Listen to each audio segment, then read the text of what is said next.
రామగుండం నియోజకవర్గం 8 ఇంక్లేజ్ కాలనీలో శనివారం పోచమ్మ తల్లి స్థిర విగ్రహ ప్రతిష్టాపన కార్యక్రమం ఘనంగా నిర్వహించారు. ఈ కార్యక్రమానికి ముఖ్య అతిథిగా బీజేపీ రామగుండం ఇన్ఛార్జ్ కందుల సంధ్యారాణి హాజరు కాగా ఆలయ కమిటీ సభ్యులు ఘన స్వాగతం పలికారు. ఇంకా ఈ కార్యక్రమంలో స్థానిక భక్తులు, కాలనీ ప్రజలు, ప్రముఖులు భారీ సంఖ్యలో పాల్గొని అమ్మవారిని దర్శించుకున్నారు.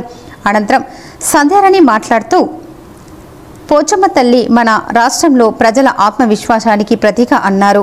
ఇలాంటి కార్యక్రమాలు ప్రజలు ఐక్యతకు, సంప్రదాయ సాంస్కృతిక విలువలకు ఊతమిస్తాయని అన్నారు. ఇది కాలనీ అభివృద్ధిలో భాగంగా ఒక కీలక ఘట్టమని, భవిష్యత్తులో మరింత అభివృద్ధికి తమ వంతు కృషి చేస్తామని హామీ ఇచ్చారు.